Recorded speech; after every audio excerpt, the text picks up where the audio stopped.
Never fall in love with a lone player, but it's happening all over again. Will Alves and the FA Cup reaction is what we're talking about this week on Where Bluebirds Walk. Welcome back. We're also asking these guys to reflect on the transfer window. Was it good or bad? We've put together our worst ever Cardiff 11. There it is. Tell us at the end whether we've got it right. These guys are picking out their worst ever Cardiff manager to manage this horrible lot. And we're also asking these guys, how do they fall in love with Cardiff City? As of course, it is Valentine's week. Thank you very much for joining us. We are first talking about the Stoke City game. Apologies if you're joining us watching this following Cardiff's game this week against Portsmouth, but skip on 5 minutes for the rest of the content. Let's talk about Stoke City. James, let's talk about Will Alves first of all. Wow. You might have a player on your hands here. Quite fast, quite direct, and sort of what we need really in the team. A bit more creativity as well. So, let's see how he gets on for the rest of the season. Hopefully, a good addition. Absolutely. Let's have a look at what people have said. James says, "I'm going to fall in love with a loan signing. Will Alves looks some player. Let's not try and fall in love with Will Alves," says the Canton Bible. Jamie, you went to Stoke. Lots of problems on the trains for you again. It's been a horrendous year for trains for you, hasn't it? You got back there okay, and injury time, which no one wanted either, I'm guessing. Yeah, I mean, I think it just when you use public transport like the trains, it just adds to the whole experience of the day. They're not reliable, let's say the least. But you know what? I think yesterday was just written in the script. Extra time meaning you've got to get the later train back, etc. But credit to the 1,045, I think it was, fans that went up there. It was a really good cup tie, like we alluded to on last week's episode. If you're in the hat, at least leave some sort of fight and stuff like that. And I thought it was a really good good sort of program to watch last night when I got back. Could it have gone either way, Lee? Were you marginally the better side? Well, you were better side in the first half for sure, weren't you? But were you marginally better side overall? Well, based on the result, you would say so. Away from home, it's never massively changed side as well. So you put all those into account, and you think, it's a good result for us in the end. And as Jamie says, just to be in the next level, name in the hat and everything, it's I don't think we were expecting anything personally, but to be there, to have a positive result and some good performances, and that's all we ask for at the end of the day. A question to all of you: the game against Portsmouth, which we're recording this before, is huge, obviously, on Tuesday night. Did he select the right team for you based on Tuesday night? Obviously, you went through, but it could have gone wrong. Do you think you could have gone lighter? I think it was quite a good team. I think first and foremost, it was a bit. Some of the names there were surprising. I think when my daughter was shouting the players as they came in off the bus. But again, when you're in the hat, you don't want to just take a bunch of 21-year-olds, and so on and so forth. No disrespect. I think a lot of fans would have been thinking, "What's the point?" But also, there's some players that were needing minutes. I mean, Will Alves would have been, happy with a 30-minute cameo and what have you that he had. He's given us something to think of. I think, we've seen Mansvik yesterday. I thought him and Ramsey in that sort of 6 and 8 were brilliant. And that's given us, I think, another sort of idea for Tuesday, maybe, just to have a look at options and how we play. Again, everyone says that after playing 120 minutes, don't they? But that's the whole point of having as someone called it yesterday, a bloated squad. Yeah. It's mad because I think we've always struggled with depth, but now that midfield just looks completely overhauled, and there's quality coming off the bench as well. Cole scored 2 yesterday. He hasn't been starting games at all for us. So, these kind of games, as much as they don't affect the league, I think they're very helpful towards us in the long run. Yeah, absolutely. James Yusuf Diab says it was the best show by Reza's boys this season. Keep this momentum into the league. Was it the best showing? Personally, for myself, no. Just because obviously we did go 2-0 up, and then we sort of lost that lead. And you think of some of the performances that we've had under Rizzo this season, obviously the 5-0 against Plymouth and the 3-0 Derby win. So not the best performance, obviously, compared to what we have seen. But we managed to get through in the end, and winning away at Stoke in a gritty match like that, it does take a lot of work. And obviously we're into the next round, so it's a decent day's work, really. Yeah. Yes, good to see Aaron Ramsey back as well. He's never going to be very popular at Stoke, is he, given what happened with that tackle many years Which ago. Is mad. Why is that his fault? It's crazy. Yeah, I mean, he's been back previously, hasn't he, with Arsenal and so on, but he's never had a very warm. So how good was it to have him back, Jamie? Oh, it was fantastic. And again, as soon as he came out of the warm-up, again, it's one of those ones where you want the best for him. It's it's that sort of fairy tale, isn't it? The story of one of your most successful homegrown players going out and coming back. Again, every football fan is entitled to opinions. We all have some sort of feelings or animosity, whatever you want to call it, against players for whatever reason. But when there is a challenge that potentially could have ended a player's career, is being gloated about and quite vocally, and again, this is not me just saying this. You can look on various channels and social networks where they are actually saying Ryan Shawcross this and so on and so forth. And if I was the opposite way, if a Cardiff player done that, I don't think I'd be singing that. That's just my personal opinion. But at the end of the day, I think I put something out there.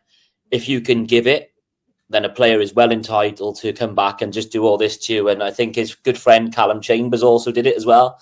So again, it brings a sort of level of togetherness as well. And, as someone said there, a bit of housery, so to say. We had the last word at the end of the day, and we're in the hat tomorrow. So Absolutely. Right. Big week then for Cardiff. Pompey, of course, midweek, and Bristol City then at the weekend. Will join us next week as we look back on both of those games. But the transfer window has now closed, of course, Lee, since we last spoke to you 7 days ago. Let's just have a quick... Oh, that's the wrong one. Sorry, that's the one I want. Have a quick kind of overview. We'll look at your ins in more detail next week. And, of course, I can't ask you to grade it yet because you haven't seen all of these in full action yet. But overall, in terms of what you needed, how do you assess in a word how the club have done? I think they've addressed exactly what we needed. I think the only thing I would have looked at is fullback, personally, because at the moment we seem to be playing Renamotta and O'Dowda at those positions, and they're not naturally those positions. So, I think just a little bit of cover there would have been great. But overall, with hardly any money, a bloated squad as well, I think the club did quite well. James, any of the departures, mistakes for you? I mean, Atete, for example, some are saying they might have kept him. No, so I think the departures are quite spot on, to be fair. Obviously got one or two of the youngsters out on to clubs on loan, and obviously Atete that sort of needs game time, and obviously he's at Bolton now, so see how he gets on. But overall not a bad window. Okay, Jamie, you agree with all that? Yeah, I mean, there was obviously strong rumours of, the likes of Jamalu Collins and Yaku Mete, who possibly were going to either look at mutually terminate contracts or to leave. But again, I'd probably rather, even though they're not necessarily playing, I'd rather have bodies in. So if the worst does happen, and touch wood it doesn't, you have injuries, at least they're still registered and they're within the building, as opposed to paying up their contracts and letting them go. Yeah, I mean, Keon Atete needs to get his form back of some sort. He needs a loan move to probably develop both personally and and on the pitch. And again, incomings I think was really good. I think Omar Rizza had alluded to that he did try and get another deal over the line. He thought it was going to happen, but that's the joys of January, isn't it? You don't want to be desperate and overpay. But I think we've got a good balance now, and I think, like Lee said, we are putting a few players in their unnatural positions. But in a relegation fight that we're in, you need these players who are quite happy to go in, to play in these positions and give their all. Okay. All right, then. In a minute, we'll look at the worst ever Cardiff 11. Before that, very quickly, one name off each of you, please. You've knocked Sheffield United out of the Cup. You've now knocked Stoke out of the Cup, 2 Championship sides away from home. So, Lee, 5th round draw, who do you want? It's going to be someone else in the Championship, isn't it? I'm not even going to name. It's going to happen. So, and whoever's left, Championship away. That's what it'll be. It'll be Preston away, won't it? Okay, James. I wouldn't mind someone. Well, just trying to think. Newcastle. Newcastle would be a decent tie. Yeah. Well, your beloved Liverpool aren't in it, James, anymore, are they? No, I know, a Liverpool fan. I thought you had a soft spot for them. No, not me. Okay. Tottenham. Jamie. I think for me, it's one of my friends. He works at Brighton, so either Brighton away, be nice to go there, or somewhere like Bournemouth. Do you know what? Listen, the cup has done well for us so far in terms of giving extra minutes, and what will be, as we say. We're going to Wembley. Hey ho, you never know. The magic of the FA Cup, anything can happen. But it just be our luck that we do play Preston or Millwall at home. It's going to be Preston away, isn't it? Absolutely, definitely going to be it. Right.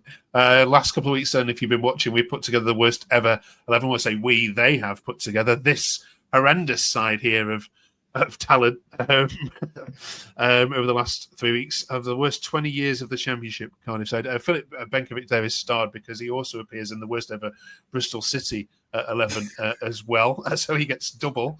But there's some horrendous names on here, isn't there? So what we want you to do now is to choose, as a viewer, the captain for us, please. So in the comments below, look down that list of 11 there. Who's the worst of the worst of the 11 that should captain this side? I mean, Lee, who would you pick if you were in charge of this? The beacon of the club has got to be Jack Simpson. He's the beacon. he like, as much he wasn't great on the pitch either, but off the pitch he's just a horrendous human. So Chuck, give him the armband. Okay, Jamie, who would you have? Probably him, or just the fact he was so really expensive. Cornelius, why not? One of the most expensive signings we made and one of the biggest flops. Okay, James. For me, I'd probably pick Gary Medine with him. At least you're going to get a lot of fight on and off the pitch. All right, pick our captain. We need a leader, though. We need a manager to go with this one. So the question we're asking you this week, and next week we'll do the worst ever Cardiff strips, by the way. We need a strip into players to get thinking on that one. James, worst ever manager? For me, Ole Gunnar Solskjaer. Oh. Jamie? I think you can probably look no further than Paul Trollope. I think he signed quite a few players, and he just didn't fit our club. So Paul Trollope for me. Okay, Lee. No, I'm gonna have to agree with James. Anything about Ollie makes my blood boil, to be honest. And the way he just fell up into that Man U job, I can't even think about him, to be honest. All right, let us know if you agree that Ole Gunnar Solskjaer should be the manager of the worst ever Cardiff 11. Drop us a like now, and if not, then let us know who should be. Thank you very much, you four. Of course, before we let you go, it is Valentine's week this week, so we're talking about our love for Cardiff City. So, very briefly, Lee, can you share with us your story of how you fell in love with Cardiff? Who's to blame? And how old were you? Well, my first ever game was the Leeds FA Cup game that we beat them 2-1. So that is the high of the high, and I don't think it's ever reached that level since. And then I just kept going with my grandfather for years and years, and just kept the love of the game going. Even when the results weren't great, at least I was with him. Yeah, and you recently become a father. Congratulations! Have you already got little Cardiff City baby grow and everything? I was going to ask Jamie, what's the youngest age? What's the age you can start taking your kids or ruining their lives? To be honest, mate, I think it legally 3, but you know what? They start when you're watching the game and they're there watching it with you. They're feeling and hearing everything you're saying, mate. You could be reported to child services, couldn't you? Jamie, what about you? How old were you when you fell in love? Back in 2004, it was a Len Ash Church testimonial at Ninian Park. It was Cardiff v Birmingham. We played quite well, and I remember Robert Earnshaw scored a goal. So that was my first game. The iconic Robert Earnshaw celebration. I think you know, when you see things like that happen on a football pitch, under the lights in Indian Park. So yeah, I don't think you could beat that. Like Lee said, Indian Park was a special place. Yeah, it really was. Horrible for away fans, but yeah, absolutely right. James? So for me, it was 2007 pre-season friendly against FC20, and it was Robbie Fowler's and Jimmy Floyd Hasselbank's debut. Right, and all from Cardiff City families. Yeah, no one's. My dad's a West Ham fan. Oh, okay. Oh, You could have had a life less miserable there, Lee, couldn't you? If you'd have done to be honest, to be honest, my dad absolutely hates football, so he only goes to me. So taking him to Cardiff City is even worse. my dad's a Leicester fan, so it's the kind of thing that, especially last year, you know, when Leicester stormed the league, I didn't hear the end of it. So Right. so he is receptive. To be fair, I think last 2 weeks he's been really following along Cardiff games and say, you know, he's probably having a better match report than some of my other family members. I bet he is, yeah. I bet he's tell him that Will Alves needs to sign for Cardiff in the summer then. And, get that sorted. Right, and let us know your love stories. How did you fall in love with Cardiff in the comments below? We'll read some of these out next week. Right, get thinking of your Worst Ever Cardiff shirt as well. We'll do that next week. Thank you very much for joining us. Enjoy the games against Portsmouth. Massive one for Cardiff this week, and we'll see you the other side of the Bristol City game as well. Have a great week, everyone. Thanks for watching.